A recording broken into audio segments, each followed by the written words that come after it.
Welcome back to Spirit Music Meetups. Mike Burris here. This is a really important section called ear training. I ran into a lot of students that we were trying to play along to music, off the radio, or not off the radio, off YouTube or at some other source, and they couldn't hear the drum parts, or they couldn't hear the rhythm guitar or the bass player. They just hadn't trained their ears. They were just hearing a blob of music. My ears have been trained, so I can hear all the different parts, and I can play to either support it. Line up means mimic, support it, or most of it, or embellish it, add something right before, or fatten it out with a flam or something, and change it, set it up a little bit, or play in the breaks. That's called dialogue, in the holes in the music, and doing a drum fill, and then come back in. So the website talks about, the drum page talks about support, embellish, and dialogue. So ear training is very important because you have to selectively listen for a tone, all right, a particular pitch, and line up with that pitch. So you have to read the thing about counting and singing. So read that document above about counting and singing, so you can know the sounds. Tick, tick, tick, that's the cymbal part. Tit, tit, tit, tit, it's tick or ting. Tit, tit, tit, ta, ta, ta. Da, da, da on the tom-toms. Ta, da, ta, da, da, da, da, ta. Sometimes I just say da, da, doesn't matter. Ta, ta, ta. But when you put them together, it creates a different sound. A tick and a ta together, it thickens it out. It's like a flat flam. And so in drum set, we call that cha on the snare drum, cha. Or cha, I even go cha on the tom-tom. So anyway, go look at the different sounds on the counting and singing document. And so what we're going to do now is follow a very careful process here for these sound files. I have a lot of sound files that will build up your confidence of really hearing through all this music that's going on. But you're going to be doing it with drums to get the sounds of drums. You're training your ear to hear the sounds of drums.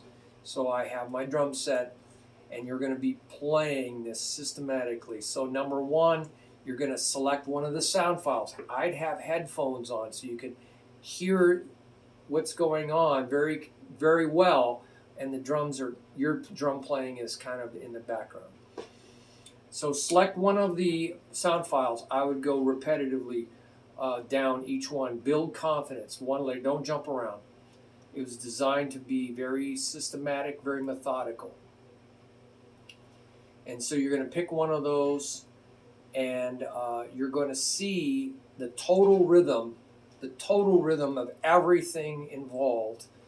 All the hands, all the limbs is going to be spelled out. Now it's going to be simple at first, so you don't have a lot to think about, okay? So just take it one step at a time. So I give an example of what a total rhythm is. All three limbs, and not just all four limbs, but all three limbs in this case. And you're going to say the total rhythm. So you're trying to program. So read that counting and singing thing. And then you're going to sing it. So you go from the left brain to the right brain. You're trying to get the total rhythm in your body, in your mind. You're saying it with your mouth to focus your thoughts. And then you're going to do that while you're listening to the music, because I'm going to sing, count and sing. You're going to do that along with me. You're going to do that while I'm playing, so that you're hearing what I'm playing and you're counting and singing, so you can learn how to line them up. So you're again associating something you're hearing with your thinking. And so then you're going to then start bringing in your timekeeper and doing the same thing. So you're building mental coordination while you're building physical coordination, a timekeeper, and you're still saying the total rhythm. And then you're going to bring in your weak hand, the snare drum, usually, and you're going to continue doing this one step at a time. You got to do this one step at a time. You got to find where your weak links are. You got to build confidence one step at a time. You just jump in, you're going to have issues. You're going to build bad memories, wrong memories. You're going to get frustrated. You're not going to get the sound you're looking for. And you just have to take this step by step. And you can do, once you learn how to do these steps, it'll flow quickly. So you got to first get mentally coordinated. You have to think, count, sing, total rhythm. And then you're going to play just one part. Just this part, just this part, while you're counting the whole thing. Anyway, you can see the steps here. Now, so now you can actually count the groove, which might be the bass drum and snare drum. We talked about that in the counting and singing doc.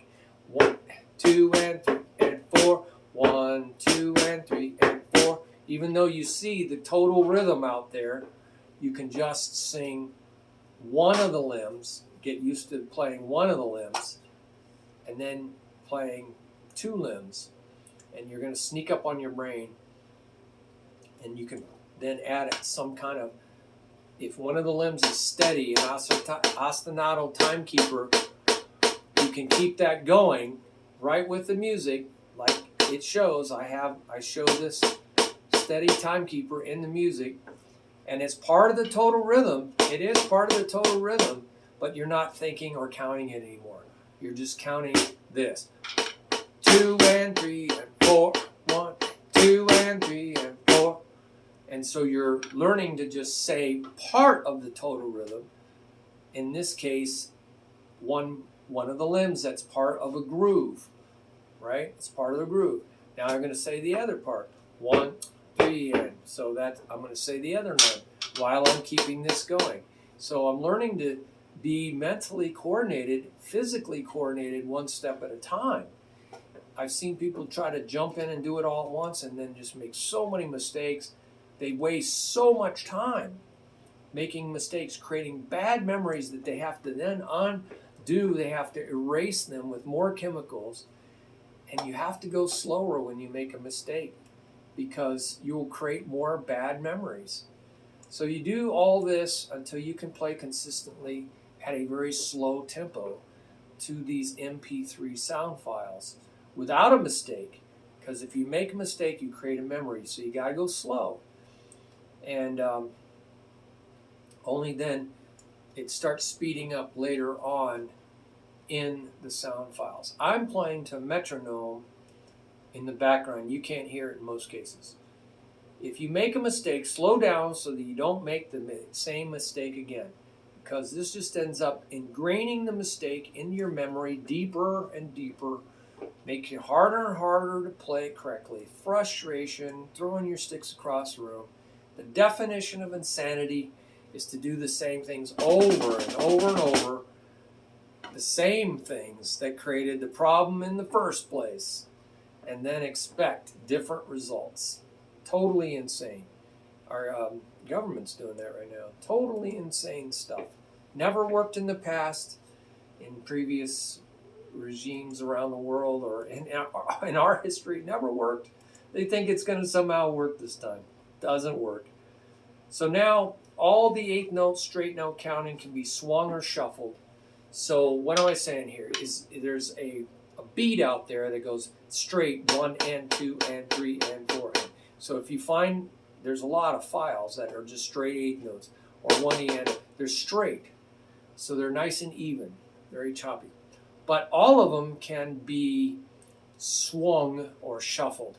So the 1 and becomes 1, a little bit longer, a 2, a 3, a 4. So all the ands get swung out to us. 1, a 2, a 3, a 4, a 1, a 2, a 3, a 4, a 1, 3. So it gets into a shuffle. So you can practice all these beats on your own as shuffles. It's not going to line up with the sound file. Okay, I might have some shuffles out there. I haven't looked right here. So this is really cool how you can do this. And same with anytime you see an A, it could be made to be a lazy That's the shuffle. shuffle. It's the full, way out there at the end. Okay, shuffle, shuffle. It's the end, way out at the end. Now it becomes an So you're going to want to use this 4/4 time, which is 4 counts in the measure. 1, 2, 3, 4. And each of them is a quarter note. So you're going to see this counting, this total rhythm that I give you. The dashes are rests. 1, 2. So you can say one long. 1, 2, 3, 4. Or you can think of those as the missing 8. 1, 2, 3, 4. So you can count that in your head or softly. So I would just say them long. 1, 2. Or you can count, when you see 1 and 2, you count those as short. Okay, they're short notes. 1 and 2 and 3 and 4. You might see a mixture. 1 and 2, 3, 4 and. See how I stretched out those long notes? They're called long notes. They're quarter notes. They're long. Anything longer than an eighth note is long. And if you see shuffles, 1 E, 2 E, 3 E, 4 E. So I counted all those dashes. Those are the rests, right? But you can just count longs and shorts. 1, 2, 3, 4, 1, right? So you can count long and shorts. So that's very useful. And in 16th notes, you got 1 E and a, so there's a lot more rest. 1 E and a, 2 E and a, 3 E and a, 4 E and a. There's 16 of them. So you could just go 1, 2. So you're thinking the E and a. 1 E and a, right? Or just go 1, 2. But you got to think E and a in your head to think how long the 1. 1, 2, 3. I'm thinking E and a in my head. Having a metronome really is helpful. And so when you mix these all together, 8ths and 16ths, you might have 1 E and a. So I'm saying all the missing things. 1 E and a, 2 E and a, 3 E and a, 4 E and a. So I'm counting all the missing pieces at a slow speed. That's okay. It's like keeping track of all the little 16th marks in an inch on a ruler. And that's okay, as long as you don't say those loud. 1 E and a, 2 E and a, 3 E and a, 4 E and a. So I'm going to say what I want to play louder. But then after a while, you don't want to say that stuff. You want to know the rhythm. You want to just know it in your head. 1 E, 2 and 3 E and 4. I might just mouth it or say it in very quietly, whisper it. But if I have a metronome, it should line up on the 1, 2, 3, 4, right? 1, 2, that part has got to line up. And so swinging, again, you swing 16th notes. It's 1 E and 2 E and 3 E and so it's not 1 E and it's 1 slide the E over E and. The and is in the right place. 1 and. That doesn't change. In 16th note triplets, the and doesn't change. 1 E E and 2 E, right? So you're getting. So you might want to just look at that to understand that extra E. Or 1, the and, the 2, the and. So the 1 and doesn't change. That's set in stone. That's the 8th note. 1 and 2 and. It's what's going on with the 16th note E's and U's. They're swung. They're swung out. So it's 1, the and, the 2, the 2. So that does right before it. So you just have to see it here to know what's happening. And then I tell you about singing. And you might want to read that counting and singing method again to really get at the sounds of drummings. Tick for tick or ting, tick, tick, tick, tick, tick, tick. Again, a lot of times we don't say that. It's unnecessary. But you can when you're going slow. Ta, ta, ta. It's short for tap. Tap, tap, tap, tap, tap. Da, da, da on a tom-tom. Sounds like that. Da, da, da. tat, tat, da, da. When you put t and ta together, it's cha, cha. It thickens it out. Cha, it's fatter. It's a flam. Cha, cha, cha. And so anyway, there's a lot of different sounds down there for drums that you want to nail down, because I'm giving you those. And you're supposed to go from left brain counting of the rhythm to right brain singing of the rhythm. And it starts out really simple. So have fun with this. This is really teaching you to count and sing and play basic beats, grooves. Very important. I can't emphasize this. By the time you get to the end of this, there's pages of this. Straight beats and swung beats. By the time you get to the end of this, you will be very coordinated mentally and physically. And I had students that got to the end, and they could play so well after this because they could hear stuff in the music. Their body was trained, left brain, right brain, and it was fantastic. So this is one of the single best tools I've ever created to really become coordinated and then be able to really hear those sounds of drums in music. And that's the next step, adding music to this. But unless you have focused your mind to hear the drum sounds and be able to play them and play along with the drum sounds, you will be lost when they start adding bass guitar, rhythm guitar, piano, lead guitar, all these other instruments, saxophones, trumpets, whatever. Singing, you're going to be so lost because you have not trained selective hearing, selective listening. Superman had to do it.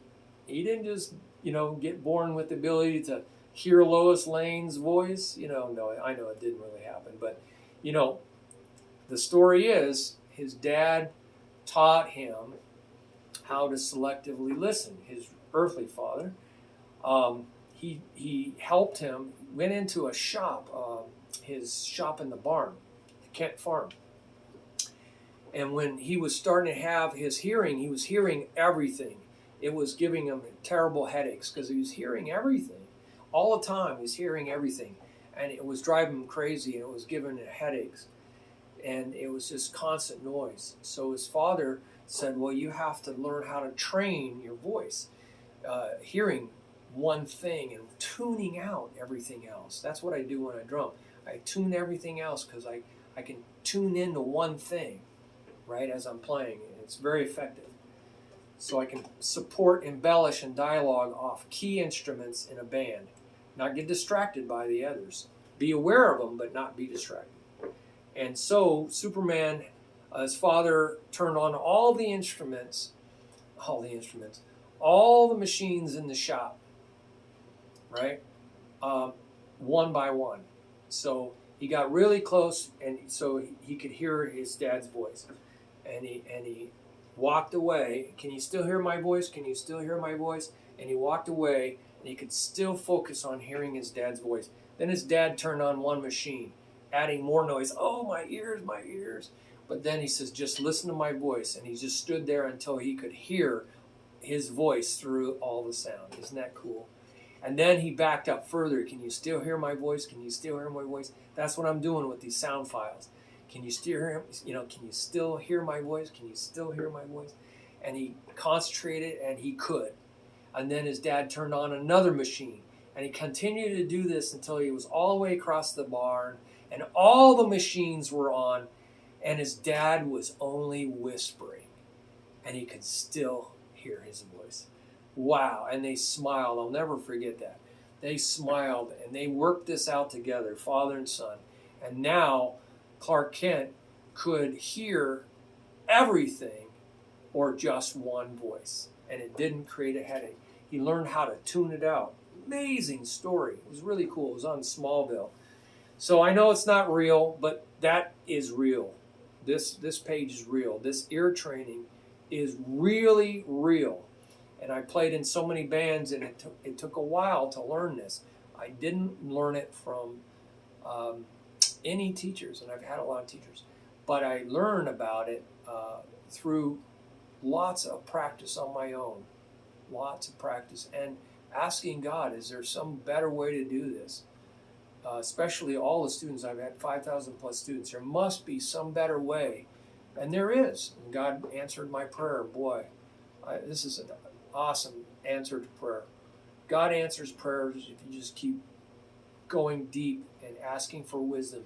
He'll always answer a prayer for wisdom. Always. James talks about that, book of James. Always will answer a prayer for wisdom. He loves to be the teacher, the one teacher. God bless you. Put your comments down. Teach one another. We can benefit from what you've learned about your training. You can help other people. Put it down there. You know, I'm just one voice. I'm trying my best, but everybody's needed to teach one another. Everybody's needed. Everybody's important. Bye-bye.